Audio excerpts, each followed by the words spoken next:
Me presento ante ustedes en calidad de presidente de la Comisión de Puntos Constitucionales y aprovecho a agradecer al Pleno su confianza en mi designación por unanimidad. Mi compromiso será con el Senado de la República y con mi país y con el pueblo de México.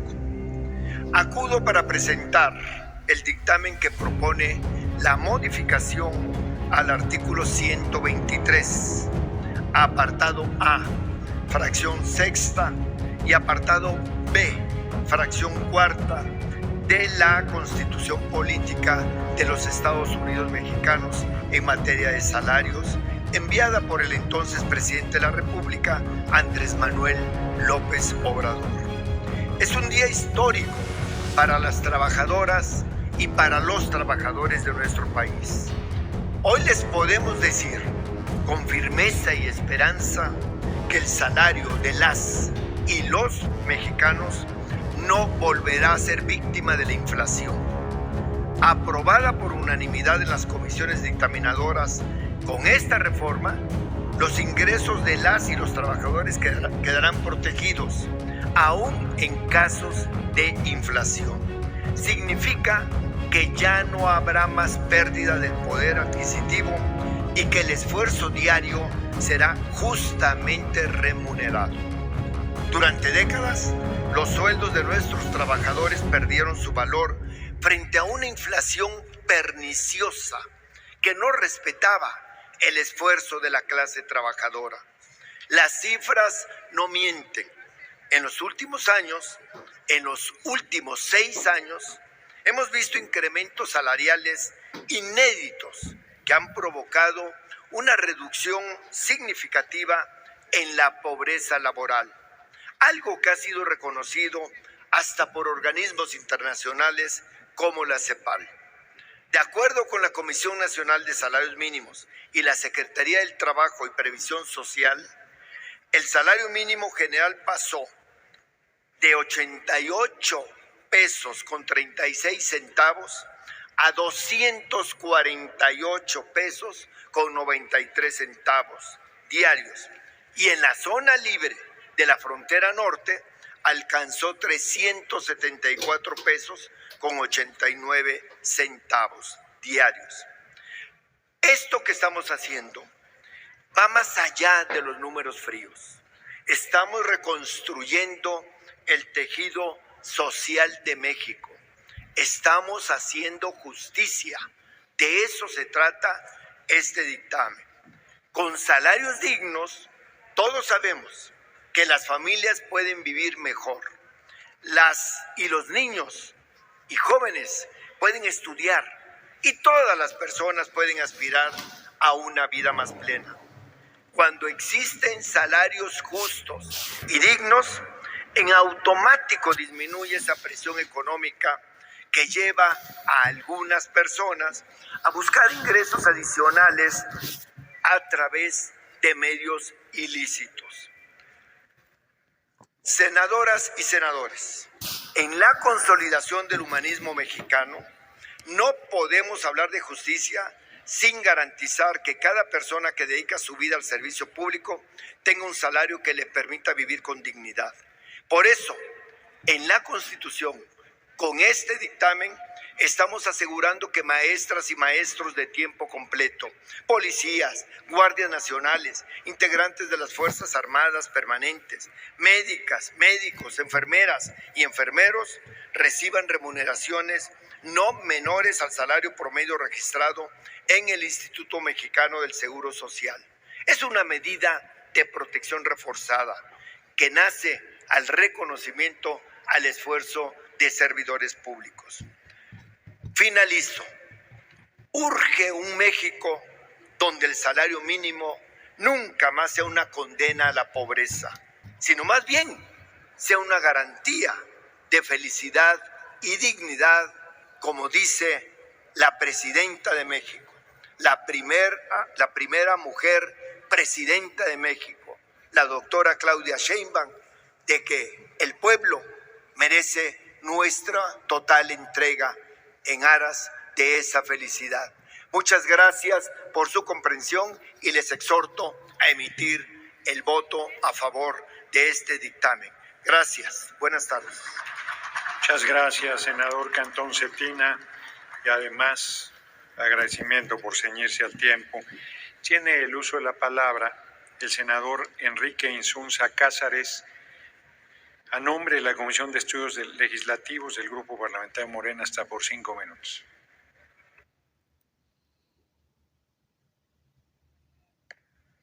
Con su permiso, senador presidente, en nombre de las y los integrantes de la Comisión de Estudios Legislativos, presento el dictamen a la minuta con proyecto de decreto que reforma el primer párrafo de la fracción sexta del apartado A y que adiciona un tercer párrafo a la fracción cuarta del apartado B del artículo 123 de la Constitución Política de los Estados Unidos Mexicanos en materia de salarios. En él se sientan las bases al más alto nivel normativo para mejorar las condiciones laborales de las y los trabajadores a través de salarios dignos. Esta reforma es, sin duda, una de las más revolucionarias y trascendentales que se han hecho al texto de la Constitución en materia de derechos, desde su expedición en 1917, cuando nuestro país inauguró para el mundo el constitucionalismo social.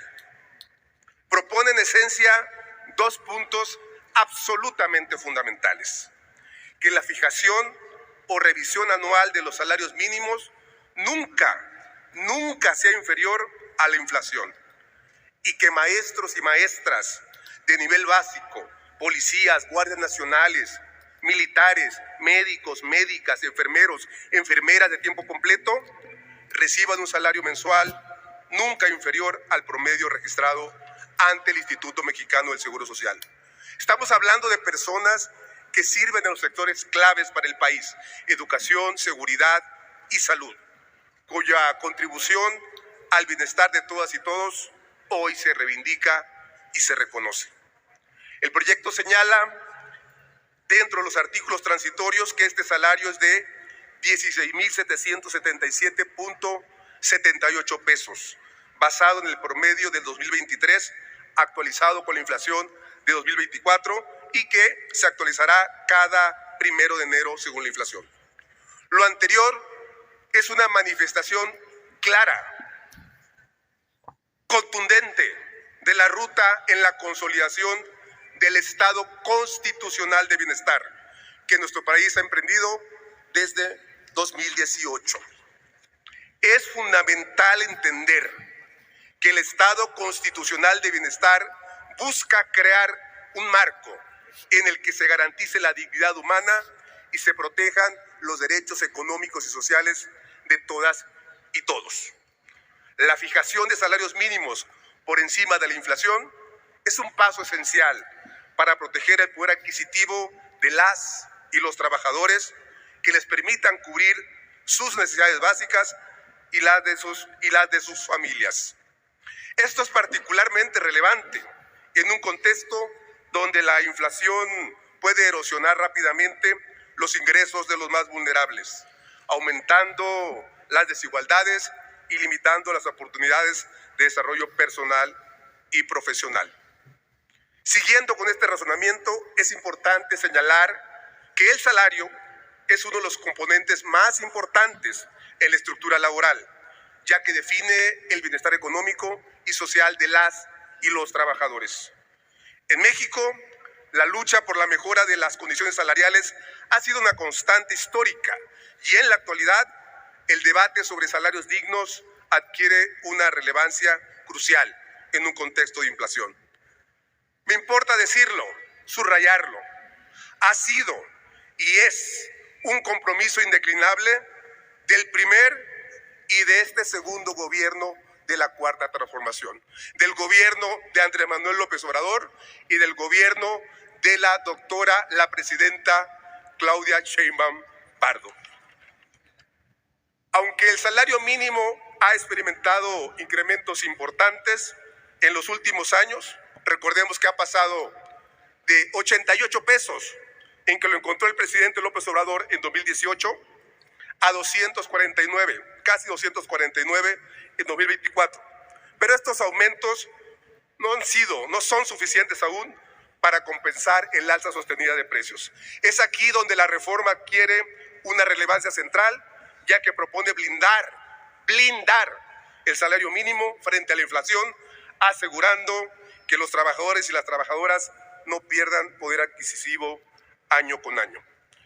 Un punto importante, muy importante, que establece la reforma, que es un cambio fundamental, es la remuneración en los sectores clave del país, como ya se apuntó. Maestros, maestras de nivel básico, policías, guardias nacionales, militares, médicos y enfermeras de tiempo completo.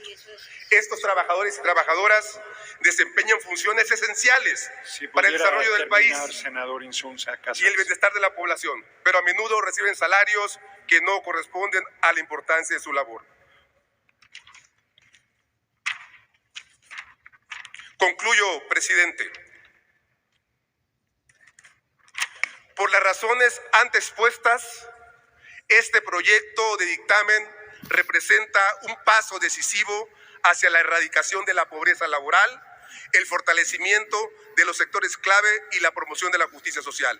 Un salario digno no es solo una aspiración, sino un derecho fundamental que ahora será garantizado por el Estado para todas las personas trabajadoras en el país. Es cuanto. Muchas gracias, senador presidente.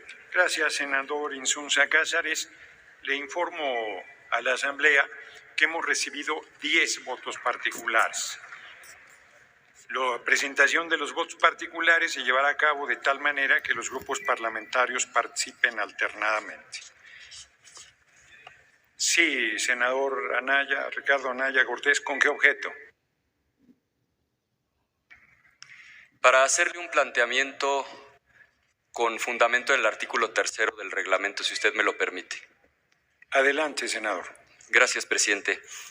Todas y todos sabemos que esta reforma se divide en dos partes. Una tiene que ver con que el salario mínimo nunca aumente por debajo de la inflación, pero la segunda parte, como ahora se ha expuesto, tiene que ver con que policías, docentes y personal de salud ganen cuando menos el salario promedio registrado ante el Seguro Social, que son alrededor de 17,000 pesos, presidente. Durante la discusión en comisiones, nos encontramos con que había una interpretación dividida, que por cierto nada tiene que ver con posiciones partidistas, inclusive al interior del grupo parlamentario de Morena coexistían las dos posiciones. Habemos quienes sostenemos, presidente, que de aprobarse esta reforma, esto no solamente aplica a policías federales, sino también a policías estatales y municipales. ¿Por qué? Porque el 116, que se refiere a los estados, y el 115, que se refiere a los municipios, a su vez hacen referencia al 123, apartado B, razón 1. Razón 2, porque la fracción 13 del propio 123, apartado B, hace referencia a las policías locales. El artículo 3 del reglamento, presidente, le da a la mesa directiva la facultad de interpretación y yo le pediría a usted que por analogía aclare esto antes de que iniciemos la discusión, porque si las senadoras y los senadores tenemos interpretaciones distintas aún antes de que se apruebe esta ley o esta reforma constitucional, pues estamos dejando un problema muy complejo para el futuro. La petición concreta, presidente, es que se aclare si va a aplicar el sueldo de 17,000 pesos también a policías locales o no. Nuestra posición, por supuesto, sería a favor de que así sea. Muy bien. Pediríamos a las Comisiones Unidas que nos hicieran un alcance de su conclusión sobre esta consideración. De cualquier manera han pedido la palabra los presidentes de ambas comisiones y se la concederé. Yo insistiría en que de cualquier manera pues están los 10 votos particulares a los cuales le daremos curso en el orden en que me lo pidieron. Primero el senador Cantón Cetina. Adelante, sonido en su escaño, por favor. Con mucho gusto, presidente. Presidente, yo más bien es una moción de procedimiento lo que quisiera hacer, porque la argumentación del senador Ricardo Anaya, que la hizo en las Comisiones Unidas, forma parte de lo que es su voto particular y todavía no hemos entrado en esa etapa. Yo preferiría que siguiéramos el orden que usted marcó, que fueran los posicionamientos de partidos y que después fueran los votos particulares primero, luego los posicionamientos y luego la discusión. Pero ya se está dando. Entonces, a mí me gustaría mucho que se reencauzara el debate. Muy bien, senador Cantón Cetina, así será. Pasaremos a los votos particulares, pero reitero la petición a las comisiones de que nos aclaren los alcances de lo resuelto en comisiones para presentarlo al Pleno. Senador Insunza Cázares. Concuerdo con la postura del senador Cantón Cetina. Muy bien. Proseguimos, por lo tanto, hay más peticiones. La senadora Dolores Amalia García Medina tiene, ¿con qué objeto, senadora? Nada más para ratificar que efectivamente puede ser ese el procedimiento, pero coincidiendo en esta interpretación también, la que ha hecho el senador Anaya. Muy bien, senadora. Senador Clemente Castañeda. Ya.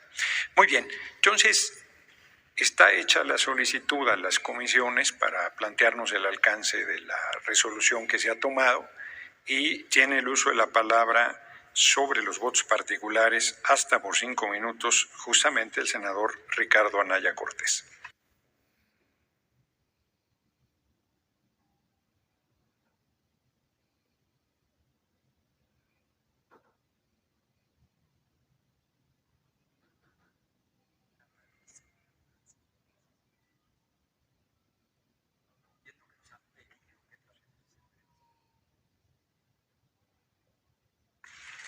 Me comenta el senador Anaya Cortés, yo lo comenté en la Junta de Coordinación Política primero y en la mesa directiva después, que el tiempo de exposición reglamentaria es esta de 10 minutos y las coordinaciones de los grupos parlamentarios plantearon procesar este acuerdo.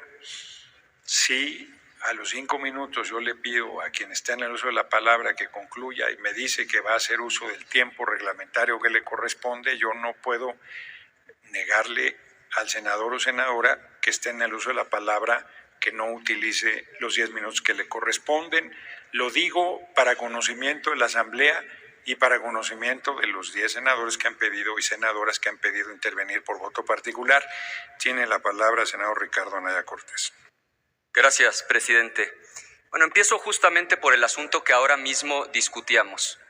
¿Sería de una irresponsabilidad monumental aprobar una reforma constitucional que establece que ningún policía en México ganará menos de 17,000 pesos sin aclarar de manera puntual y expresa si esto aplica únicamente a los policías federales o si es, como muchas y muchos sostenemos, una reforma que también alcanza, también beneficia a las policías estatales y municipales? Lo que yo le pediría, presidente, es en el momento procesal oportuno, pero antes de la votación tiene que quedar el asunto plenamente aclarado. Por supuesto, nosotros vamos a votar a favor de esta reforma que tiene dos grandes vertientes.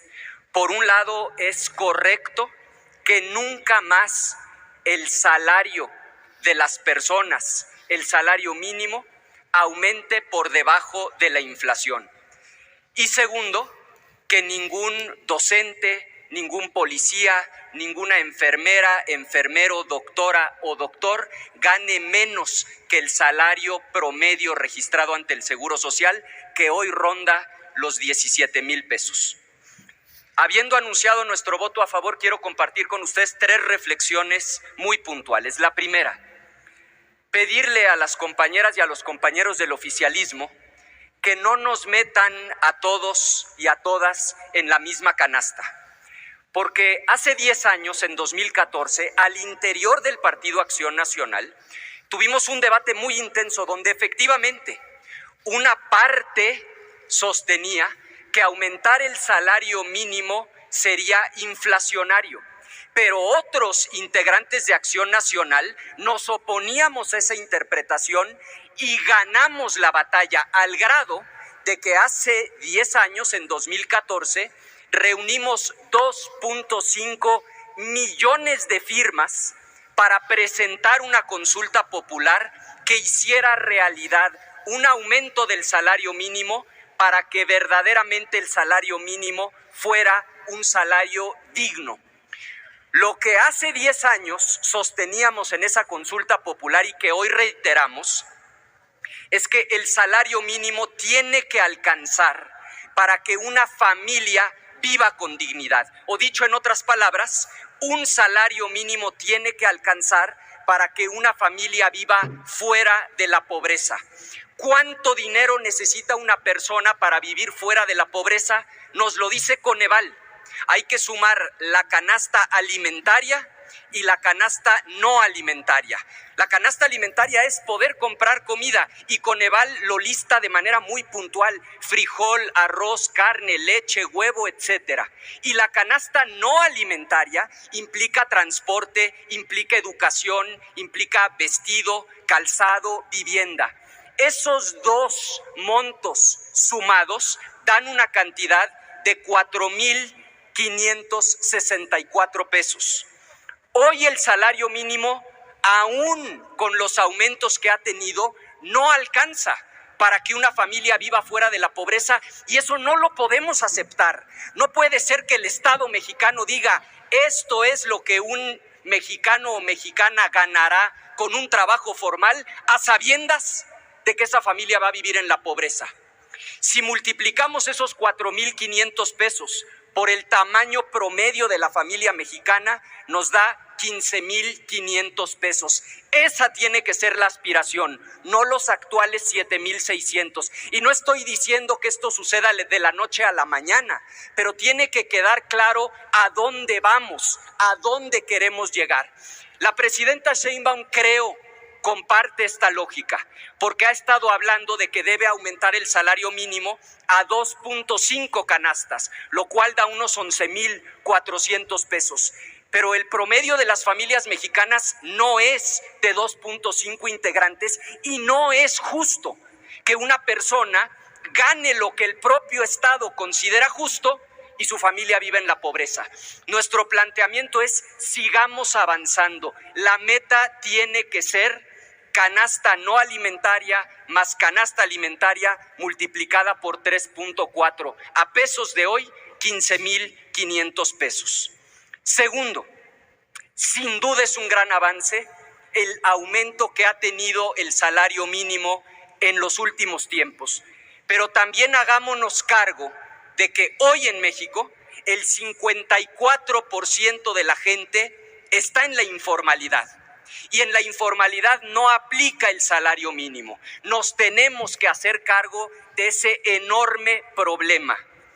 Y tercero, concluyo diciéndoles: el aumento al salario mínimo es condición necesaria, sí, pero no es condición suficiente. ¿Es indispensable? Por supuesto que sí, pero no es suficiente por una razón elemental.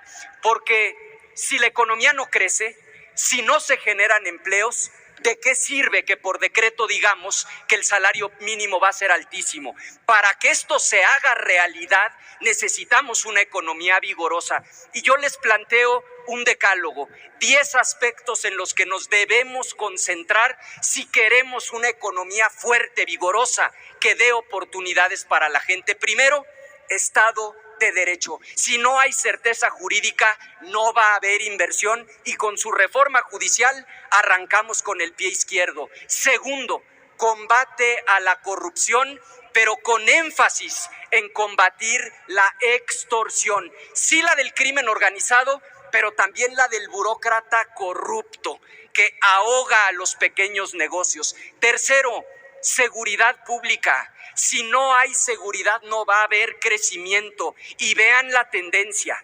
60,000 homicidios en el sexenio de Fox, 120 en el de Calderón, 140,000 en el de Peña, 200,000 en el de López Obrador.